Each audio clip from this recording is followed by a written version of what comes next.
क्या कभी ऐसा हुआ है कि कोई लड़की जिससे आपकी बातचीत तक नहीं हुई, फिर भी वो बार बार आपके दिल और दिमाग में आती है? आप ना उसे भूल पा रहे हैं, ना ही उससे कुछ कह पाए हैं। आखिर ये कैसा एहसास है? क्या ये प्यार है या कुछ और? आज हम इसी के बारे में विस्तार से बात करेंगे। जब कोई लड़की बिना बातचीत के ही आपके दिमाग पर छा जाए, तो इसके पीछे का मनोविज्ञान क्या कहता है, दिल क्या कहता है और जिंदगी क्या इशारा कर रही होती है। 1. पहला अनुभव, मन की गहराइयों से। जब हम पहली बार किसी को देखते हैं और वो दिल को छू जाती है, उसकी मुस्कान, उसकी आंखों की गहराई, उसका चलना या फिर उसका एक छोटा सा हाव भाव, यही तो होता है पहला क्रश। बिना किसी शब्द के, बिना किसी एक्सचेंज के, लेकिन उस एहसास की ताकत इतनी होती है कि वो इंसान दिल में घर कर जाता है। मनुष्य का मस्तिष्क पहली छवि से ही किसी को खास समझने लगता है, अगर उसमें कोई इमोशनल ट्रिगर छुपा हो। 2. क्या ये सिर्फ आकर्षण है? बहुत से लोग इसे सिर्फ आकर्षण या फिजिकल अट्रैक्शन मान लेते हैं, लेकिन जब कोई इंसान बिना किसी इंटरेक्शन के भी हमारे विचारों में बार बार आता है, तो ये केवल शरीर की चाह नहीं होती, ये उस ऊर्जा का आकर्षण होता है जो हमें उस व्यक्ति से महसूस होती है।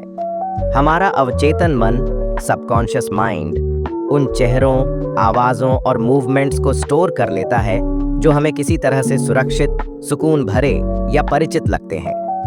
3. पिछले जन्म का संबंध। कुछ लोग मानते हैं कि ऐसे लोग हमारे पिछले जन्मों से जुड़े होते हैं। हो सकता है वो कोई अधूरी कहानी हो, कोई अधूरा रिश्ता जो इस जन्म में भी खिंचाव पैदा कर रहा हो। यही कारण है कि बिना किसी बातचीत या मुलाकात के भी हम बार बार उनके बारे में सोचते हैं। 4. क्या वो भी आपके बारे में सोच रही है? ये सवाल बहुत आम है। क्या वो लड़की भी मुझे लेकर ऐसा ही सोचती होगी? इसका जवाब इतना आसान नहीं। हो सकता है आप एक तरफा रूप से किसी भावना में डूबे हों और सामने वाला व्यक्ति पूरी तरह अनजान हो। लेकिन कुछ रिसर्च बताती हैं कि जब दो लोग एक ही फ्रीक्वेंसी पर सोचते हैं, तो एक ऊर्जा आदान प्रदान जरूर होती है। कभी कभी हम महसूस करते हैं कि सामने वाला भी हमें देख रहा था, सोच रहा था, और ऐसे संयोग बार बार होते हैं। 5. इसे नजरअंदाज करना ठीक है या अपनाना। अगर आप खुद को बार बार किसी के बारे में सोचते हुए पाते हैं, तो इसे हल्के में ना लें। ये मन का एक सच्चा संकेत हो सकता है कि आपको उस इंसान से कुछ कहना है या शायद खुद से कुछ समझना है। पहला कदम ये होता है कि आप खुद से पूछें, क्या मैं उसे सच में जानना चाहता हूँ या बस एक कल्पना में जी रहा हूँ? अगर जवाब जानना है, तो एक साहसिक कदम उठाइए, दोस्ती की शुरुआत कीजिए। 6. अगर बात नहीं हो सकती तो क्या करें? कई बार हालात ऐसे होते हैं कि आप सामने वाले से बात नहीं कर सकते। या तो वह दूर है, या उसकी जिंदगी में कोई और है, या आप में इतना कॉन्फिडेंस नहीं है। ऐसे में अपने एहसासों को एक डायरी में लिखिए, उसे कला या संगीत में ढालिए। ये भावना आपको खुद को और बेहतर समझने में मदद करेगी। 7. मनोवैज्ञानिक नजरिया।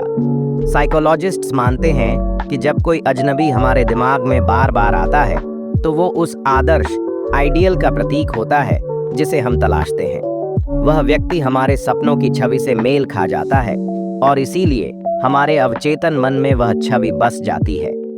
8. इससे कैसे बाहर आएं या इससे क्या सीखें? अगर आप चाहते हैं कि ये भावना कम हो जाए, तो खुद को व्यस्त रखिए, नई चीजें सीखिए, नए लोगों से मिलिए। लेकिन अगर आप चाहते हैं कि ये भावना आपको कुछ सिखाए, तो खुद से जुड़िए, समझिए कि आप क्या चाहते हैं और क्यों चाहते हैं।